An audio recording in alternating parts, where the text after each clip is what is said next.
Good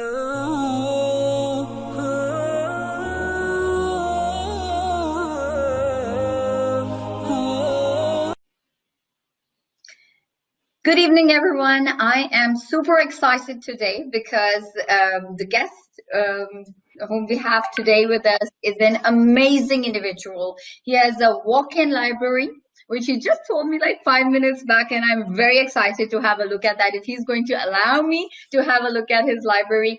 But the person is an amazing person. You already probably know about him. You must have read about him. I'm going to introduce you today through Read Pakistan's platform. We have such a special person with us, Mr. Mir Muhammad Ali Khan, who is a Wall Street trained Pakistani investment banker. He's an author, amazing person, a capital markets advisor, who has been living in Pakistan since 2009. After having spent like almost majority of his life overseas, this is the time where we can have benefit from him. So from the paternal side, he is from the family of Mirs of Hyderabad, Deccan, which most of us are acquainted with. And from the maternal side, he's the grandson of Sayyid Ali Asghar Bilgrami. Bilgramis are a very renowned family, so we know about that family as well. The last governor of the Deccan state under the rule of Mir Osman Ali Khan, and the last Nazim of Hyderabad Deccan. So this is basically which comes from the paternal and the maternal side. Mir Muhammad Ali Khan as a person, he is extremely humble, and this is what we're going to know as well through the coming hour too. Widely known as the Mir Mac, is credited with being the first Muslim in the history of Wall Street to have founded and owned a full-service investment bank at the age of 29, which is super amazing, extremely impressive. So this is, just a bit from our side, from Read Pakistan side. He also is, I'm not going to stop here because the introduction is, mashallah, mashallah, it is amazing. It is outstanding, extravagant. I'm just going to add a few lines here. The Prudential and other smaller investment banks on Wall Street, he has the ability, and he has been promoting the post of executive vice president. And the amazing thing is that he was doing it at the very minor age of 27 years. That's something which we all know is something out of this world. So we have with us today Mir Sahab. Thank you so very much, Mir Sahab, for being with us. I know there is no time in your schedule at all, and you have pulled out the time. Thank you so very much. I don't like, time management is something that I learned very early age, very early in my age. And when people say, I don't have time to do this or do that, then you must have committed wrongly and you didn't check your schedule right. So to me, you make time for important things. And this topic, when I was invited, I was sitting in the middle of Balochistan a month ago when I was contacted by Farrukh. And I tell you, my father has been in the hospital for the past 15 days, and he just got released 2 days ago. And I'm with age, I'm becoming a bit forgetful. But this interview, I couldn't forget. I'm at the office right now. I've come 3 hours, so I needed to get some work. I don't work on Saturdays, but I came because books, this topic literally bothers me at times in this country. Bothers me, and I'm using that word very carefully. Yeah. People say that this, as I was talking to you earlier off camera, I said to you that the love of books was instilled in me. No child accidentally falls in love with books. I don't believe that. I believe it is the duty of the parents. I had a very small pocket money every month since 8 years of age. And I could not even ask for 2 rupees extra That's how strict my family rules were. Okay. But if I went to my mother, who comes from a family of PhDs, my naniyal, my maternal side, it scares me, literally scares me, because you have a master's, you're considered like, you just got a master's degree. So I'm like the black sheep of the family, but I've studied a lot. So I couldn't get 2 rupees extra. But if I went to my mother and I said, Mom, I want to buy books, she would buy me 4 books. And if I would finish them within the month, and back then what? I wanted comic books, so I wanted Spider-Man, Batman, God knows, how many men were out there, this man, that man.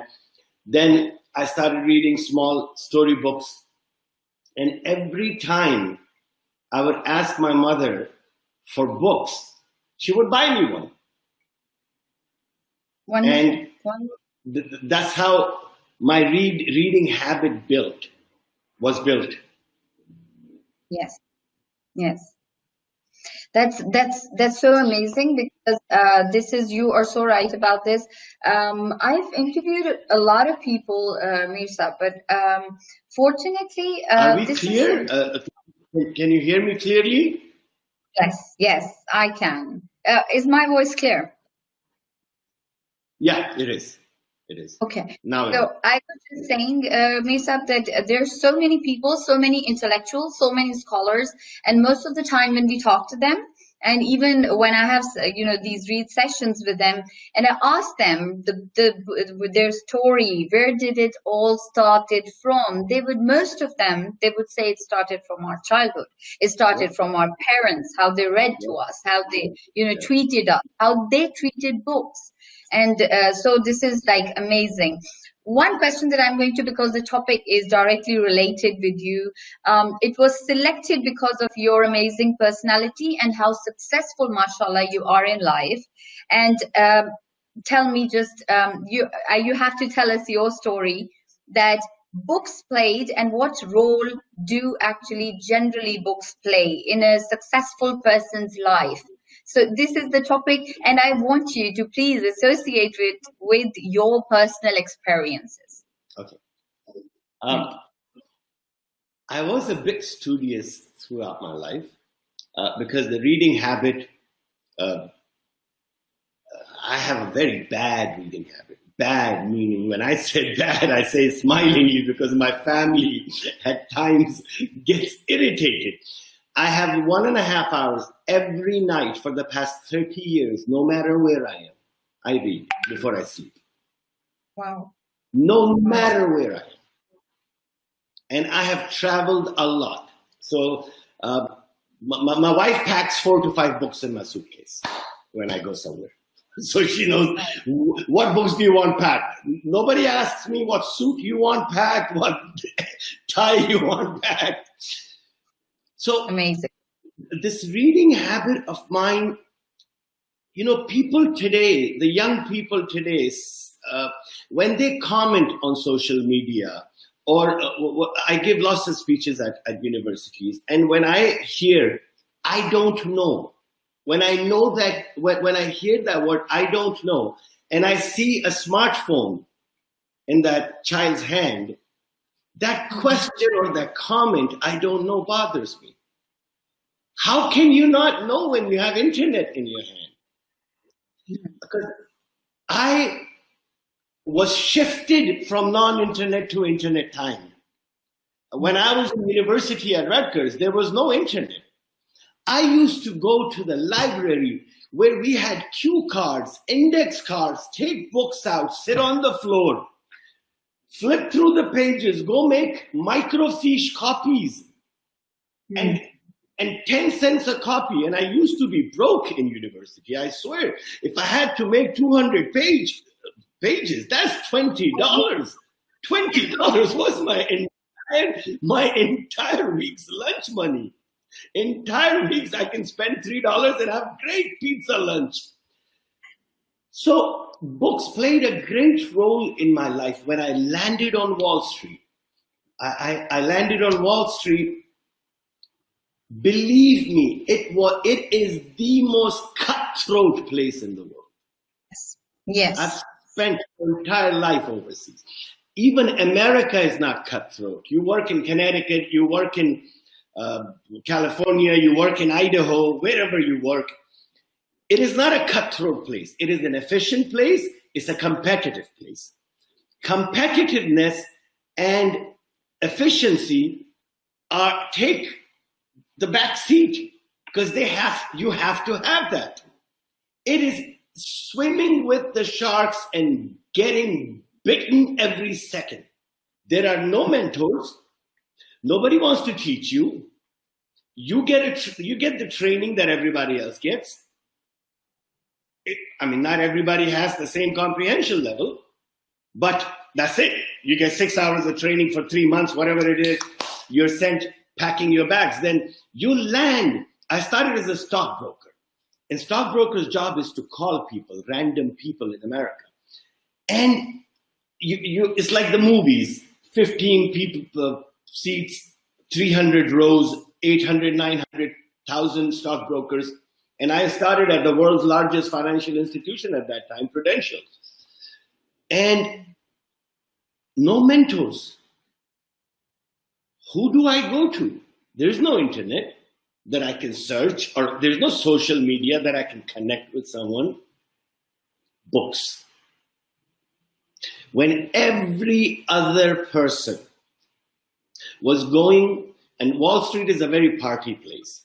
So on weekends, everybody went to the Hamptons, if there's winters, they went to Florida. You know what I would do, Beta? I would pick up the books and I would lock myself in the room. Saturdays, I would read finance books. Sundays, I would read self-help books. That was my routine for 3 years. 3 years. Wow. I did not take a single weekend off. I did not go anywhere. I lost friends. And 7 years later, I hired all same friends 8 years later when I opened up the investment bank. Each and every friend of mine from my university days, if they're watching, they're my life. I love them. But I don't say it in a wrong way, but I bug them a lot. They used to call me a geek. In America, being called a geek when you're 21, that's not something good, you know? Oh. I've never been a geek. I would have loved to be with them, go fishing, go partying, go clubbing, go wherever they are going. I would love to do that. But self-help books. And the more I read, the more I discovered myself. People say they gain knowledge. Knowledge is secondary. There was no other way of me discovering myself. Books played the role of a mirror to me. Mirror. It created critical thinking in me. I remember, I don't read novels, but I remember reading novel 1984 of George Orwell, where he says it was a dark and bright day in April, and the clock was striking 13. The book starts.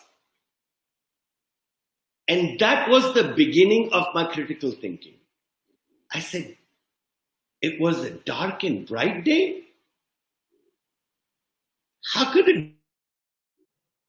I'm sorry, I think there has been a slight connection issue, everyone. But that's not going to be a problem because I'm pretty sure that Mr. Mir is going to be online again in just about a few seconds. So all of you just have to bear with us, be a little patient so that, we can sort of get him back online. And by the way, thank you very much. Let me bring it to everyone's notice, whoever is here with us live, that everybody is saying hello to Amir Sahab, and then they're appreciating. We welcome you both. Muhammad Israr says, and so on. Just a second. I think Mr. Mir is back. Let me add him so that things are. Can you hear me now? Yeah, I can hear you. Sorry. I think no, it's perfectly fine. It happens sometimes. So So I'm like right. I was saying, the George Orwell's novel starts with that sentence. And that was the beginning of my critical thinking. I said, how could it be a cold, dark, and bright day? And the clock doesn't strike 13. Clock only strikes 12. Yes. Practically juxtaposed statement. Amazing. Yes. And that made me discover myself that, what? I can learn to think critically. And I became a fan of the word learn to. People say he's God gifted. Nobody's God gifted. You discover yourself. You discover that you have that in you. And then you work upon it. You work upon it, work upon it, work upon it. And that critical thinking and discovering yourself brings you emotional management. Emotional management in a successful person's life is the most important thing.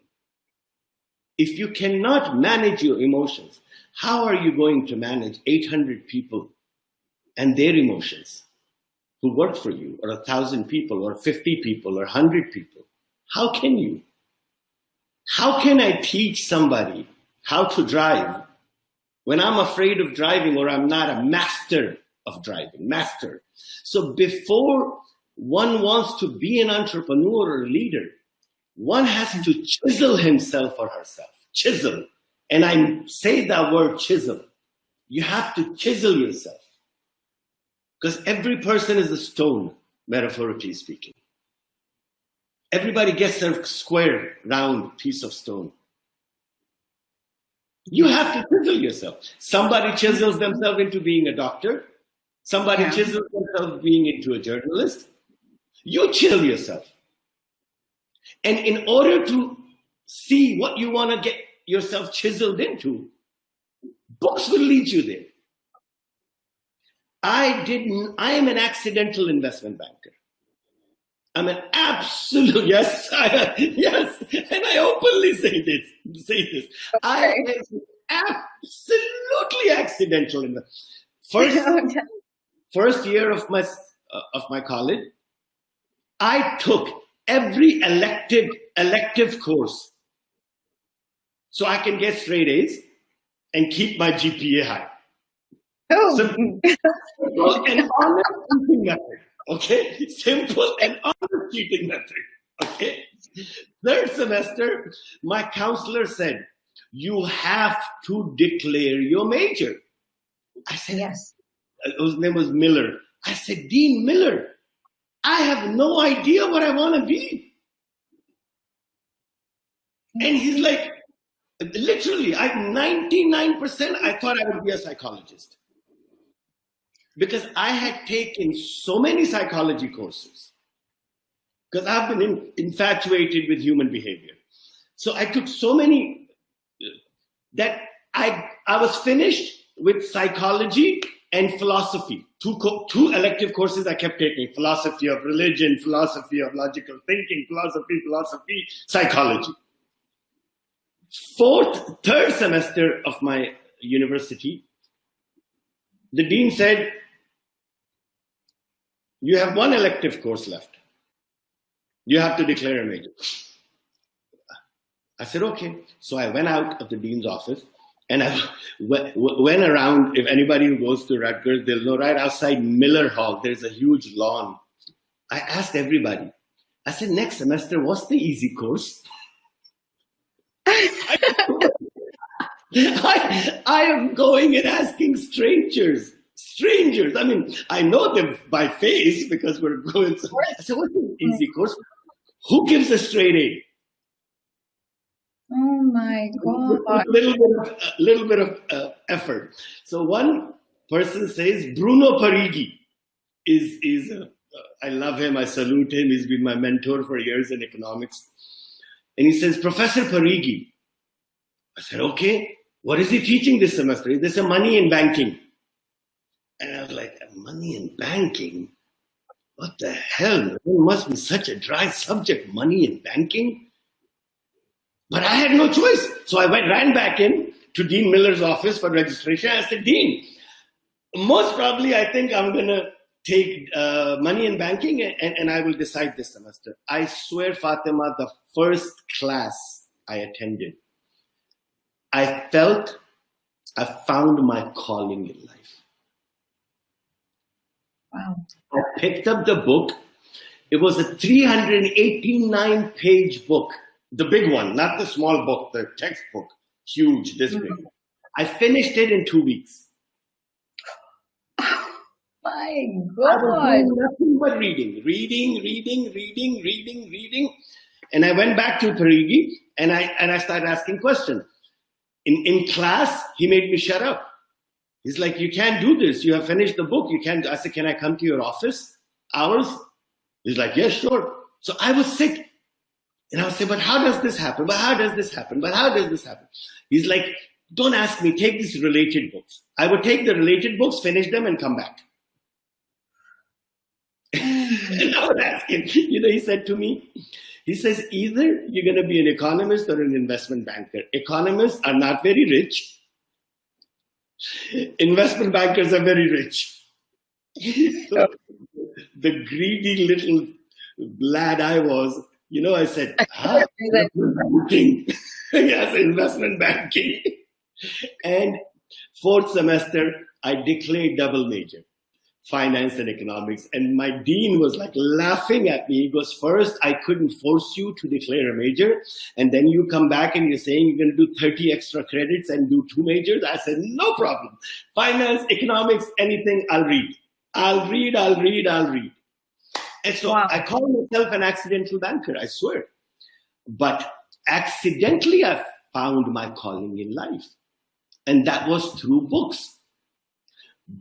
And books, people ask me, how do you develop a habit of reading in late teenage years or early 20s? No problem. Read 5 pages a day. That's it. 99% of the people get sick of reading because they started like New Year resolution. 364 days, they wrote quit smoking.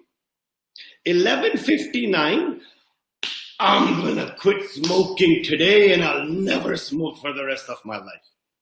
Oh, come on. That's not going to work. You go to the bookstore and you buy 7 books. From today onwards, I'm going to become an avid reader. And then comes January 1st and January 2nd, more metaphorically, and 10 days of January, and you're like, heck with it, I'm smoking again. Same thing happens with books. Don't buy any book. Please don't buy any books. Go on internet first. Go start reading. 5 pages or 20 minutes. Go to any website that you like. Yeah. First of all, you have to find your interest of reading. Mine have been, finance is now my interest of reading. Of course. It's not. Yes. People say that I said it's a mandatory reading for me. If I want to keep up with finance, investment banking, came politics. People say, how do you know whatever little you know about politics? With investment banking, as an investment banker who's running an investment bank on Wall Street and investing in 19 different countries, you have to have a total grasp of the political situation in relation to history, their historical political situation. What happens in Thailand? How does the monarchy and the democracy work? What happens in Argentina? How quickly the governments can be toppled. So you know what to do. Should I invest there or not? My interest have always been human behavior and autobiographies. I feel an autobiography is written usually in your late 40s or early 50s. Autobiography, not somebody's writing biography for you. Yeah, When yeah. you write your own biography, you're late 40s, 50s, early 60s. And I don't think anybody lies in their biographies. Yeah. I don't think anybody does. I'm not talking about Madonna and somebody else writing for her. That's besides the point. I'm talking about successful people. Yes, true. In 400 pages, you are getting 40 years of that person's experience. Yes. In 400 pages. Yes. You can read one biography a month times 40 years. 480 years of other people's experience. You can learn from 1 year. I do not think there is a single biography of a successful person left. I've read about 670 biographies in my life. So I don't think there is a single biography left. For the first 15 to 18 years from Wall Street, I read nothing but biographies. Nothing but biographies. In between, I would read the self-help small books from Norman Vincent Peale or anybody else, Dr. Joseph Murphy or anyone, Stephen Covey, anybody who came, because those were paperback. And I took speed reading courses. Then when I was 26, I took speed reading courses because I always felt I'm running out of time. The more I read, the more I realized I know nothing. Wow. The more I swear it is an absolute journey of me finding out I'm ignorant. I have been more ignorant every new year. Life has made me realize that every passing year, how much more ignorant I am and how much more confident I thought I was the last year. I read something new. That brings humility in a person. Yes. So people say the role of books in a successful person's life, everything, you just have to change your point of view of looking at books. Yes. Yes. Are you looking to gain? There's books. People say, what are your favorite books? I don't have any favorite books. I swear I don't. Because my favorite book remains favorite for 5 months until I read something else. And then I say, oh, this is the better one than the previous one. And after 10 years of reading, I said to myself, I don't have any. I like certain books. If somebody asks, out of all the self-help books, which one would I give a young man to read? I would say The Power of Your Subconscious Mind by Dr. Joseph Murphy. That book I read at 24. I should have read it when I was 17. So when people ask me to guide them about books, I say I can only tell you which one should be the first step. But you have to climb the stairs on your own. That is so important, Mesa, because so many people actually come to us asking the same questions. How can we start reading? So recently, I wouldn't say like really recently, but a few months back, we conducted a few seminars. One of them was in HEC. And there was a person who stood up and said, look, I'm 35 years of age. So Fatima, you claim so high that, we should be a community of readers. We should be, a society of readers. So how about you giving me some tip? Because I'm like 30 years of age and I'm not a reader as yet. And so exactly the kind of things that you are, mashallah, sharing with us, we use them as tools to tell people that this is how you can become, a good reader. Magazine, 5 pages a day or 20 minutes. Yeah. That's it. That's it. Do that for 40 days straight. For a human being, it's a neuro-linguistic proven fact through neuroscience that if you want to develop any habit, any habit, which is a mental habit, not a physical habit. Physical habit could be developed in 20, 22 days, but a mental habit. Reading is a mental habit. Exercising is a physical and mental habit. So it's an easy way out. It's just a mental habit. Read for 40 days. Don't expect miracles from books, first of all. People set such high expectations from books that they disappoint themselves. You will learn to evaluate books when you have read 200. Oh, maybe, yes, very. Maybe. You will get to know the author's style in every category, every genre. Even a book by an economist, there is a personality behind that writing. A negative person, a pessimistic person, will pick all the negative indicators of a country's economy. What do you think is happening in Pakistan today? Oh, yes. Everybody is just being negative. Yeah. So you get to know. Before I read an article of someone, I have an image of their personality because I know what they have been writing. Yes. So I somewhat expect, I want to be surprised, but I'm a die-hard optimist. Die-hard. And books have made me optimist. Because books create scenarios that make you empathic. Books create scenarios that you can create in your head. And then you realize, how are you reacting to that scenario?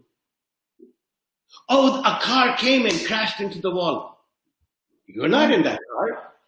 You're not in the car. You're not the driver. Does your heart jump into your throat? Or you remain calm? Does the book control your emotions? In the beginning it would. Like movies. People start bawling their eyes out. Knowing is fake. Knowing is fake. That's true. That's true. It's perfectly fine. It is perfectly fine. But for books are better than movies. Books. That's so true. There's so many scenarios that are created in books that you can test yourself. Am I emotional? Am I strong? Do I have critical thinking? Do I have humility in me? If you read in a book, man walks out of a Ferrari with a gold president, Rolex, smoking a cigar and carrying a wad of $10,000 in his pocket, comes and throws the money at everyone and treats the chauffeur with disgust. If that is a small little paragraph, the first thing I would say to myself is, what an idiot. I'm not joking. The first thing I would say to myself, that makes me realize I would never act like that. I would never act like that. Book teaches you the things that you haven't even experienced that you don't like, or the things that you have not even experienced that you like. You read somebody sits down on the sidewalk with a poor person and breaks bread with him and quietly gets up, folds his hands and gives him something and walks away. You say to yourself, yeah, I want to do that. If you haven't done it, you look for a reason to do it then. Because now you have a mentally created scenario. We all use the power of our vision. We envision, we imagine things. You imagine yourself sitting with that poor person on the sidewalk. And you feel good. And our mind gets trained. Whatever you feel good, prior to it happening, you look forward to doing it. Yes. Whatever makes you feel bad, prior to it happening, you avoid doing it. So why not live your life in the future through books in the present? Yes, you relate. That's perfect. Mirsa, we've got a few comments. I really want you to hear these because these are very nice comments coming in, and I wanted you to know a lot of people are appreciating and asking a few questions, which I'm going to put forward after, after I'm going to tell you that there are a lot of people commenting in such a positive way. They're really thanking you a lot for being here today. Uswa says, childhood stories. Thank you so very much. You started with such an amazing thing. Love it all. The session is great. Zimul says, this is an amazing session. Then Faisal Azim is here, and he wants to say to you, sir, that I'm a big fan of yours. I've been following you since the day I took interest in the business field. It's great to have you today. Okay, Humaira Liakis says, sir, thank you so very much for giving us time. Precious Doll says, nice platform for us to learn, definitely. And then we have... Thanks to the people. 1 second, Bita. 1 second, Fatima. Thanks to the people who thought of this. Thanks to the people who created this platform. Thanks to them. There are billion times better people than me around. Billion times better. I am nothing. I'm just giving you 2 cents of my story. I'm here today, I'll be gone tomorrow. But the people who are putting all these people together, Fatima, you, Farrokh, everybody who loves books, God, from the bottom of my heart, I thank you guys. For the first time, I think I would like to thank you for inviting me instead of you thanking me for being here. Thank you so very much. This is so amazing. I'm just flabbergasted now. And who is saying amazing, sir? A few things that I think there was a very nice question. Let me also go to that. By the way, Usfa says, I'm inspired by your personality. And then we have Sirat Rafiq. I'll just show it on the screen, sir. If readers set goals for themselves whenever they sit down with a good book, whether setting out to read a specific amount of pages before moving on to another activity or deciding to read until a certain concept is solidified in their minds. Readers actively try to accomplish something whenever they open a text. Later, she is also going to ask, just let me pull this string down so that she can have her question. She wants to know about your most favorite books as well. But I think this has been answered. I'm sorry, Syed, because sir said that he doesn't have specific book that I liked. I wrote it down before I knew this question would come up. Literally. So I'll tell you, it's a mixture of a few things. I wrote it down because I knew people would ask. The first book I always say for you to get better as a human being is a simple book, The Power of Your Subconscious Mind by Dr. Joseph Murphy. Anybody can download it. And then I would say Of Mice and Men. It's a novel. I love it. If you want to learn about politics, it's the Republic by Plato.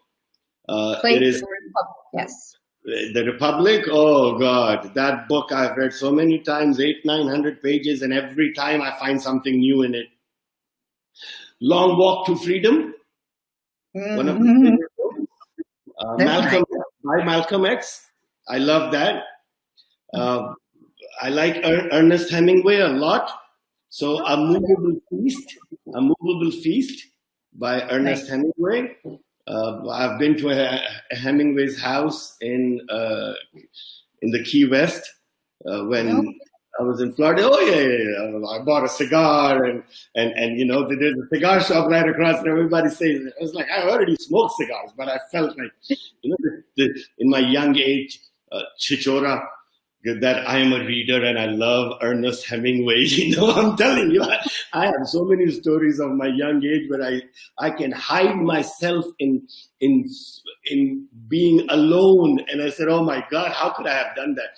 So I got a cigar, I went to Hemingway's house, and then I sat in his chair, and a few of our friends had gone together, and we had the Kodak camera, which had like 35 pictures, and that was the last picture left.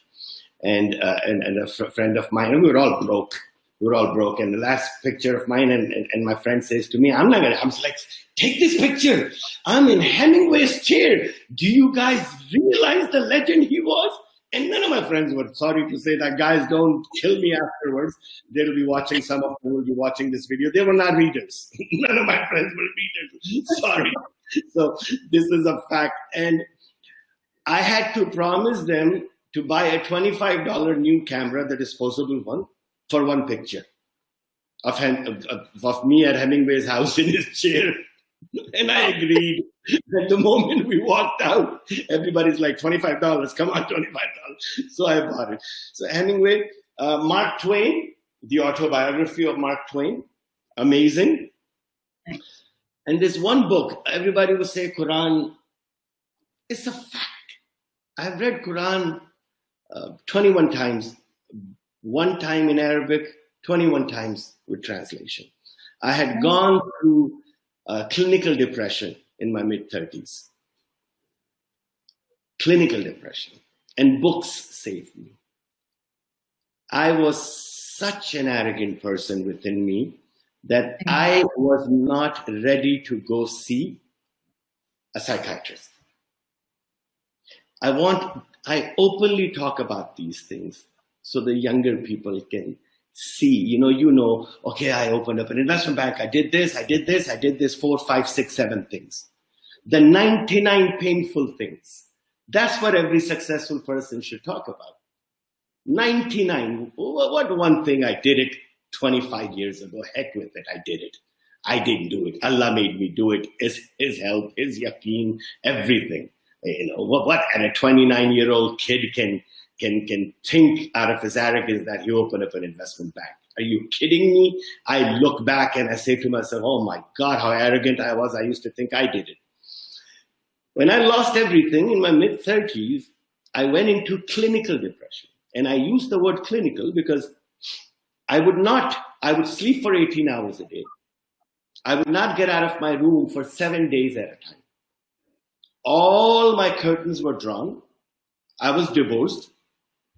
I had lost everything. I had 2 young boys that would be with my mother in the same house. I would not take a shower for 10 days at a time. No need to eat, no hunger, nothing. Every thought that came into my mind, I would say, Ya Allah, drop this roof on my head, please.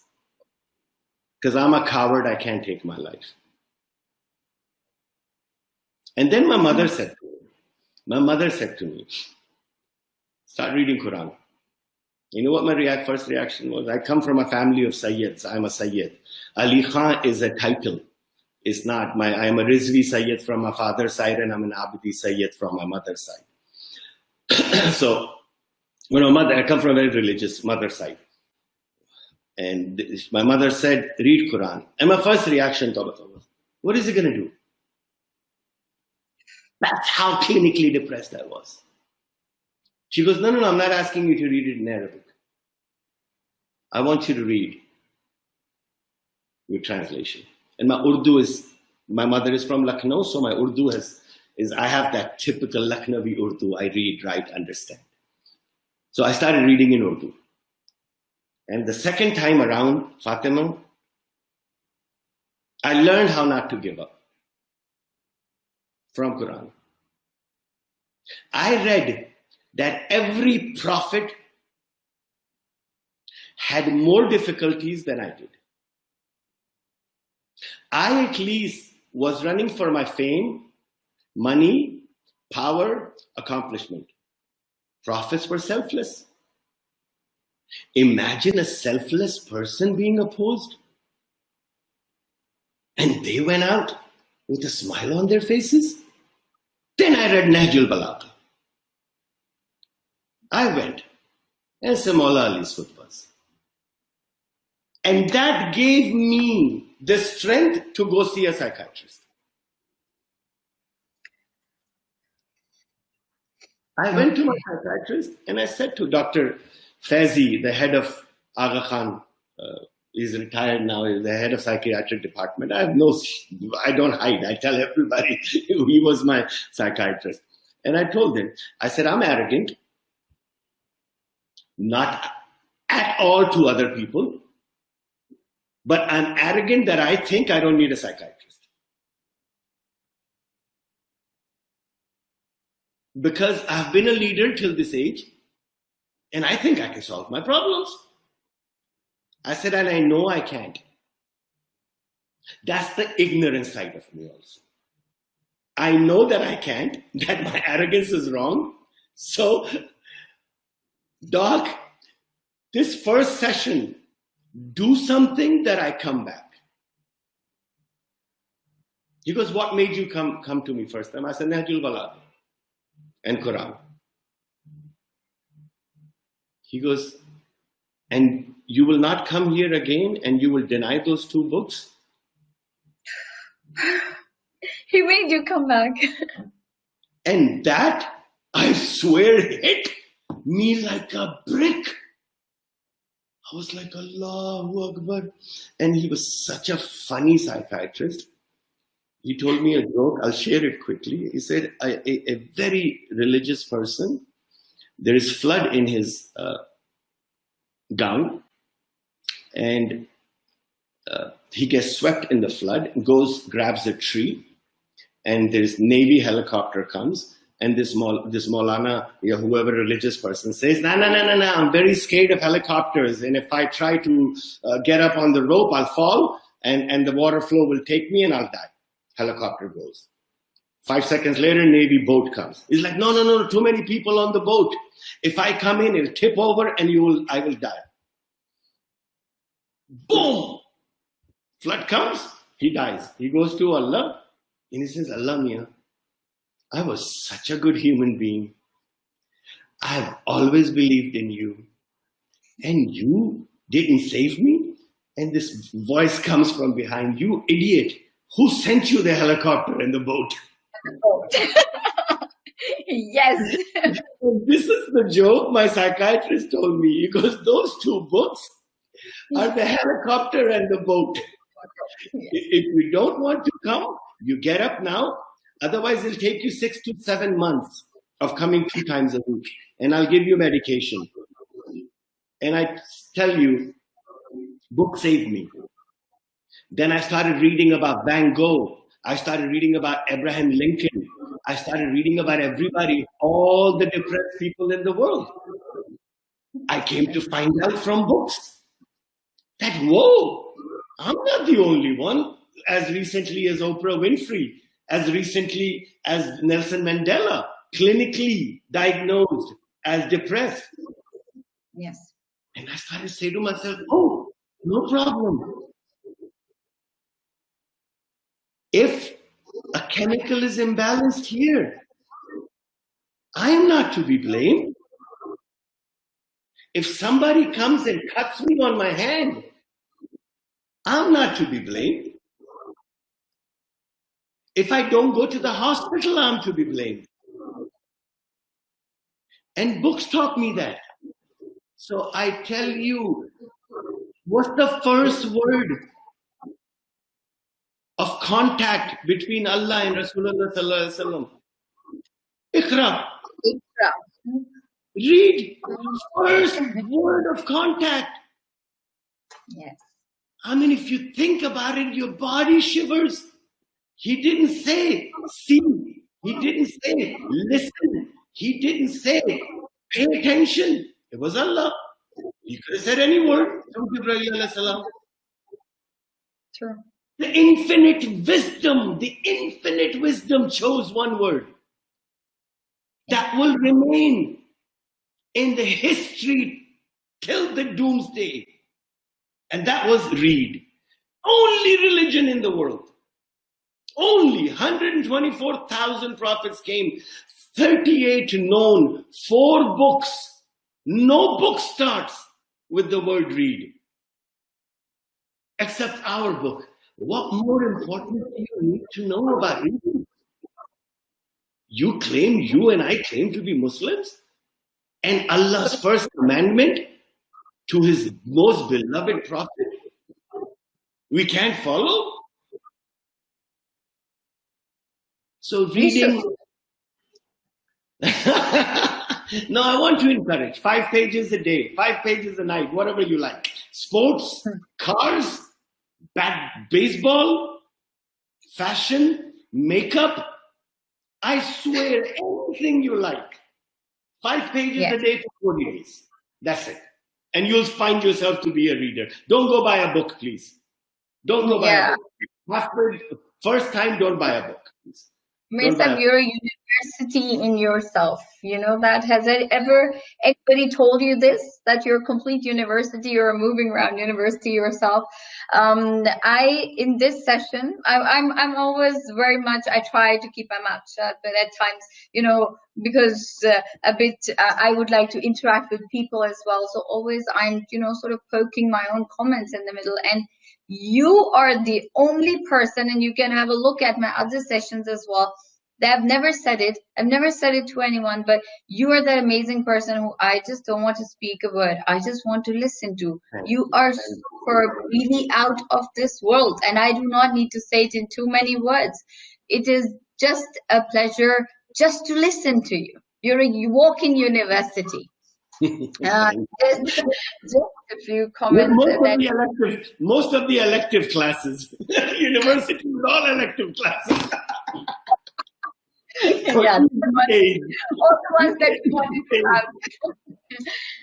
Sidra Mushtaq Malik is saying, beautiful terms, sir. You have, explained emotional management, the key to success.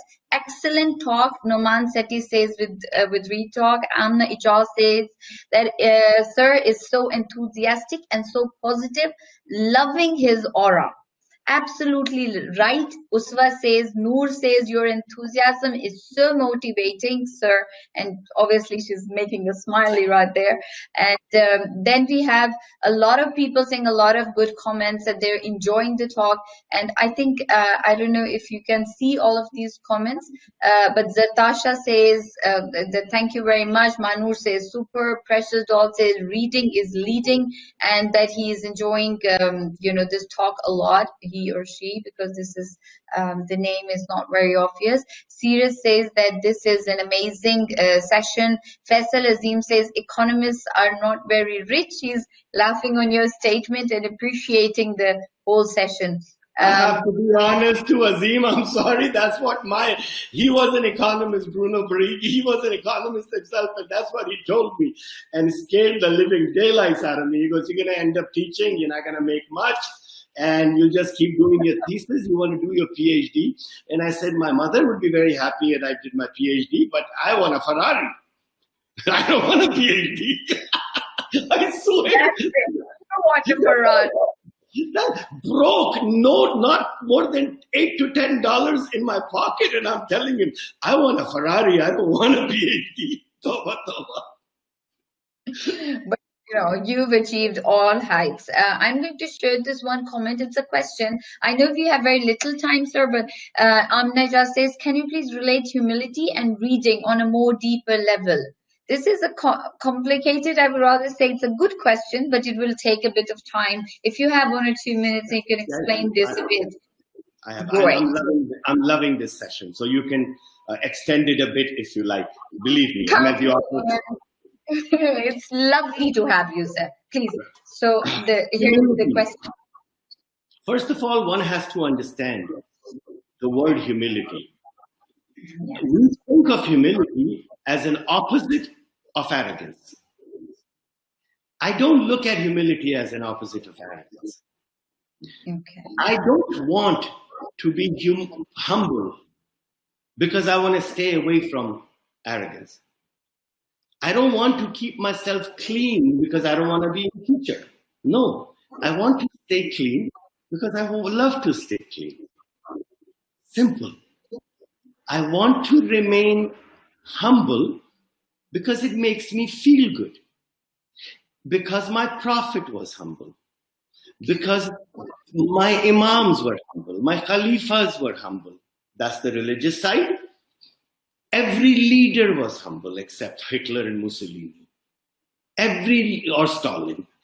Every leader is humble. And what is a leader? Every human being is a leader. Even a rickshawala is a leader to his family. How he treats his family when he goes home. He's leading his family. He's leading his wife. He's leading his children. He's leading his older parents in his house. If he's arrogant there, imagine that. So humility is something, it's like you like to eat good food. You like to eat healthy. You like to eat healthy because it makes you feel good. So if you want to be a humble person, the biggest mistake people make is like, I don't want to be like him or her. It's a non-existent issue. An arrogant person shouldn't even be within the circle of your thoughts. You're not running away from them. You're staying in a place and creating yourself. You create yourself. Believe me, you create yourself. I have chiseled myself into who I am. Painfully. I have made blunders in my earlier life, which I don't today. That one chisel. I made a mistake. I won't do it again. That's another chisel. And till the last moment, reading will make you realize. The first thing, no matter how rich you are, somebody is richer than you. No matter how intelligent you are, somebody is more intelligent than you. No matter how beautiful you are, somebody is more beautiful than you. Beauty is abstract. You can not be beautiful and beautiful to the world. You can be a great human being. There could be other great human beings. Reading makes you realize this point. You're nothing. Read about physics. Read about astrophysics. You want to know? You're not even a blimp. You're not even a blimp on the radar, because our universe, the entire planet Earth, is a blimp on the radar.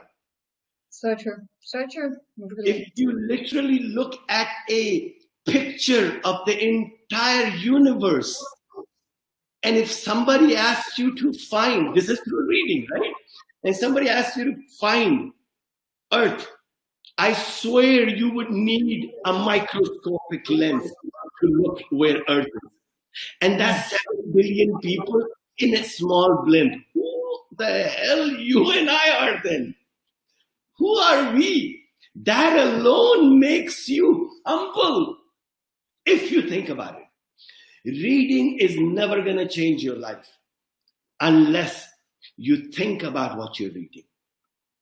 Sometimes put the book down. Sometimes I read a book, some sentence makes me get stuck. I put it down. If I have an hour and a half and first 5 minutes, something hits me. Next 1 hour, 45 minutes, I lay in bed thinking about that point. What does Quran Sharif say? Hai koi jo soche. Yes. Nowhere does it say hai koi jo padhe. Nowhere does it say once hai koi jo Quran padhe. I challenge everyone to show me one sentence that it says hai koi. Why does Allah talk in question marks? فَبِأَيِّ آلَاءِ رَبِّكُمَا تُكَذِّبَانِ? For you to understand it better, for you to know. Because he's putting a question to you. Yes, for you to understand yourself better. He could have given a translation in 65,000 volumes. It's been 1,400 years. He could have managed 17,000 volumes of translation. No, he wanted you to think. Everything. Think. Alhamdulillah Rabbul Alameen. The first sentence makes me think. Alameen? We talk about Alam. Yes. Alameen in Arabic is infinite. 70,000 angels. Why? The digit 7 in Arabic represents infinity. Where did I learn that from? I learned that from books. Read. Believe me, the most part, I don't want to say this, I may sound morbid. The most beautiful death to me would be me leaving this world in my library. And I'm not saying this in a morbid way. Everybody has to go. And my children, my wife, my parents, everybody knows. I say, one book, reading old man with glasses on my armchair, and I'm gone. And the book falls on my chest. You know? So that's humility. That's it. Humility. You're an inspiration. That's humility, yes. And you're an inspiration. That's another fact. It's amazing to have you. Sabina here, we have Sabina Rashid. She's saying, amazing speaker, lucky to click on it randomly. May I know the name of the speaker, as I am from India? Let me just put it here. And don't know about him. You are so inspirational, sir. May Allah bless you. So this I really want to do, because somebody has just randomly clicked on us. Literally wanna another one. Literally wanna listen to this session again and again.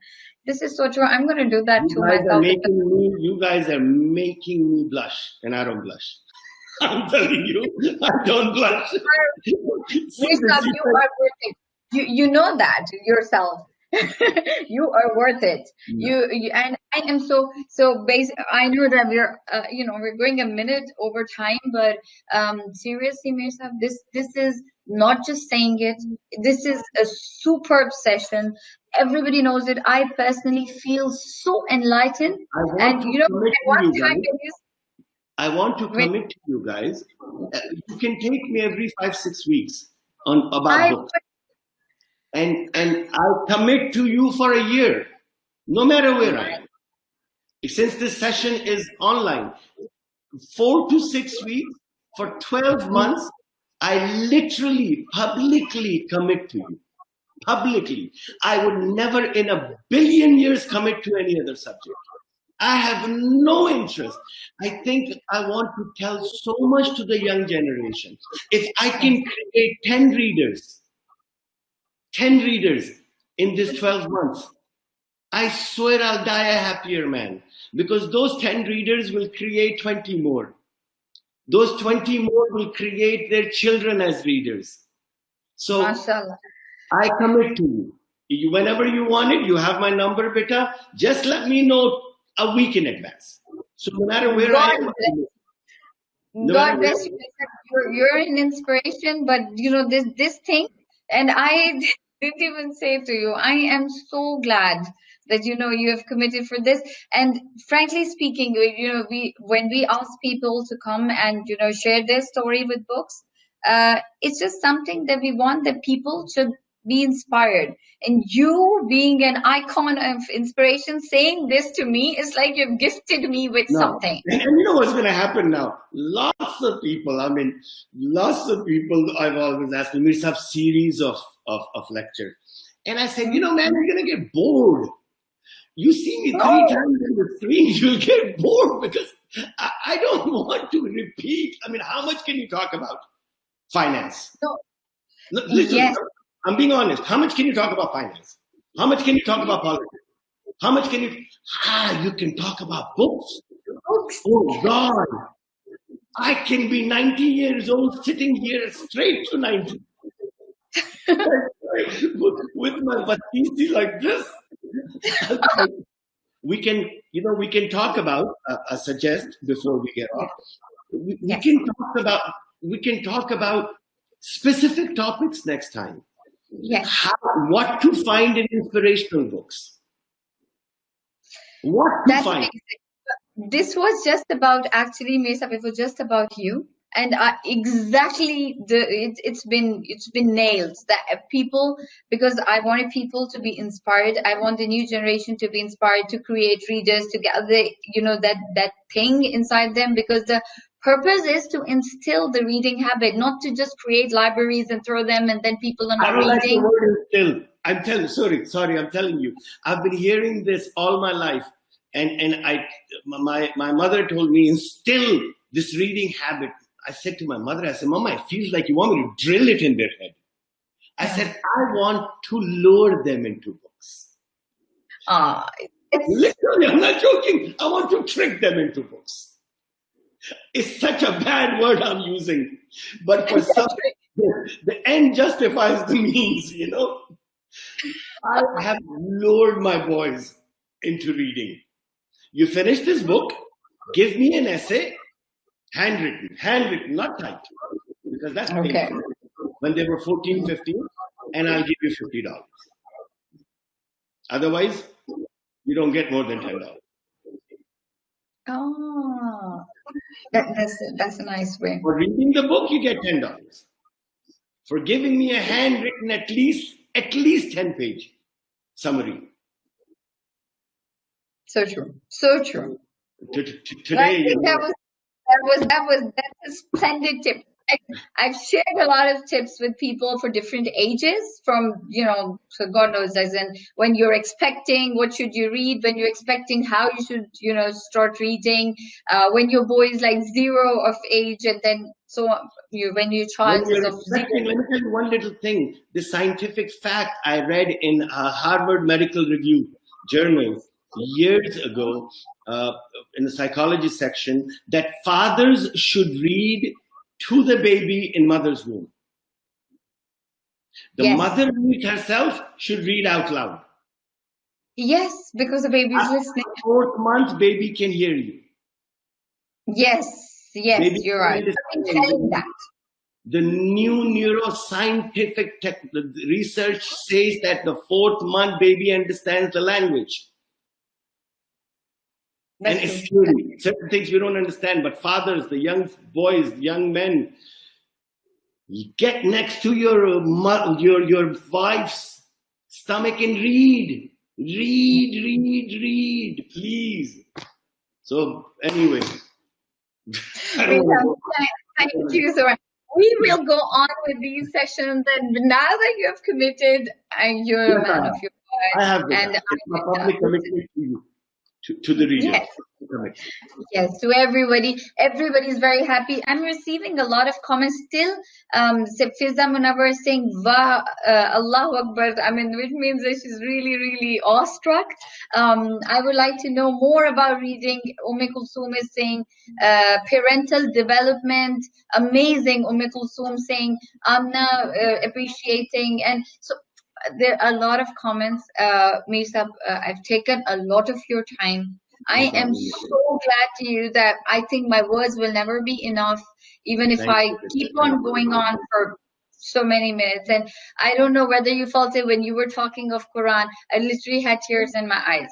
A person with wisdom, a person with knowledge, only that person can move another soul. And this is, I'm saying it from my heart. I've never cried over sessions. Trust me. This is not. May Allah help you in this jihad that you have started. Thank you. It is a jihad. Expect nothing in return. No. Except from Allah. Except from Allah. I'm telling you. Certain things are missions. Certain things are jihad. And just remember Allah's first words to the Prophet were Iqra, and you are trying to tell people Iqra. Bas. So it's a jihad. Allah will bring all the fruit, and to your family, inshallah. Thank you, Mirza. May Allah bless you always. Thank you so very much. Thank you, Beta. Thank you, Beta. Thank you. Thank you.